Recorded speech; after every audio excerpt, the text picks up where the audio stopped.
Senador Risa Ontiveros. Mga bossing, nasan ba? Ito. Ayan. Duterte. Sabi niya ho dito, mga kababayan, hindi ako nagugulat. Oh. No? Hindi ako nagugulat sa ganyang revelasyon ni dating Secretary Duque. Dahil lumabas na rin sa naunang Blue Ribbon Committee investigation na talagang ipinakilala, no, noong mga usual suspects ng family kay President Duterte. So si Michael Yang et al. Ayan.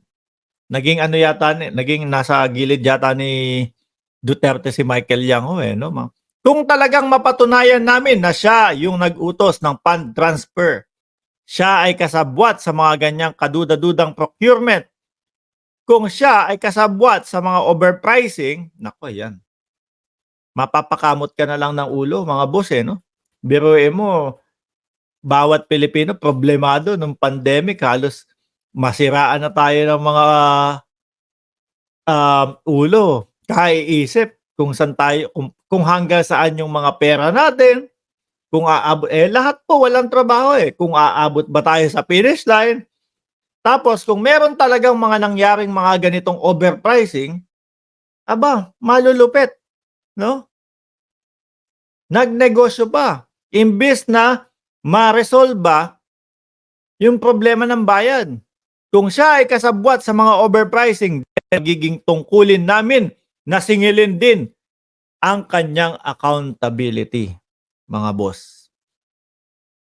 Madaming sasagutin ang dating Pangulo. West Philippine Sea. Yung sinasabi ng ating mga kababayan na para pakiramdam nating lahat, tayo ay not trader. Ano ho? Tapos eto namang Farmally. Oh. Tapos may EJK pa. Oh, Diyos ko po, Lord. Anong nangyari sa ating bayan nung sila ay nakaupo? Biruin mo, kung di ako nagkakamali, i-correct nyo na lang ko yung tamang numero. Kayang bilhin ng 2,000 pero 8,000 yung yung ipinresyo nila. So, overpriced ng 6,000. Di umano. Imbis na kunyari, bakuna yung pinag-uusapan doon. Kulang-kulang nga daw ang bakuna sa Pilipinas, di ba? Kaya nga tayo umabot ng mahigit 1 taon bago makapagtanggal ng mask. Biruin nyo, kung 2,000 lang ang talagang presyo, tapos 8,000 ang kanilang dikta, ibig sabihin, sa 8,000 na yon, isa lang ang nabiling bakuna, which is pwede naman pala na 4. Baka ho siguro kapag ka nasunod yung tamang presyo, wala tayong naging krisis sa bakuna ho. Pagkatapos no, lahat ng Pilipino nabakunahan na, mga kababayan, tanggalan na yung mga yon, tanggal na yung face mask, balik na sa normal ang taong bayan.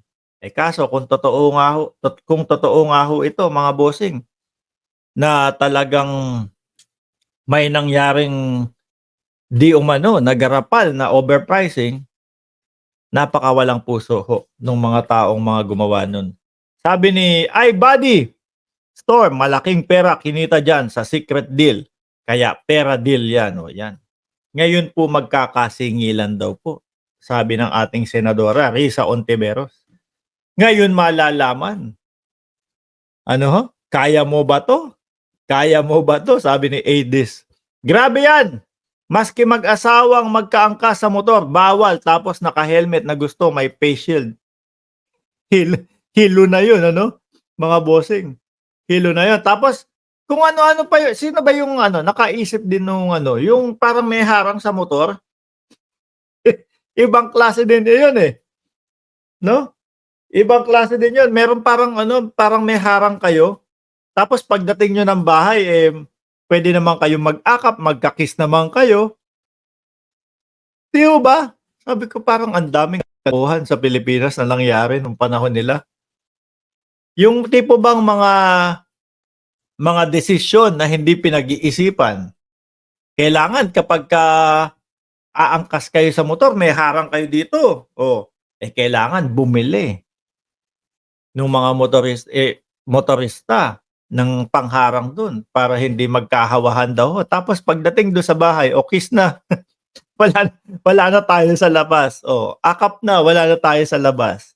Yung mga mali-malihong desisyon na gano'n, mga bossing, eh, mas lalo hong nakakapagpabigat sa ating mga kababayan nung panahon ng ano, nung panahon ng krisis ho, lalo na nung COVID-19 po, mga bossing. 'Di ba, talagang sabi ko, tapos madagdagan pa yung sinasabing niyan, mga overpricing pa. Eh, mukhang dito ho, mga bossing, magkakaalaman, 'no, magkakasingilan nung kung panahon talaga ni dating Pangulong Duterte, eh, merong mga di umanong mga illegal na nangyari. Merong mga di umanong mga, ano tawag dito, mga kalokohang mga nangyari. Demonyo lang 'yan, sabi ni ano, sabi ni Rafael Ross.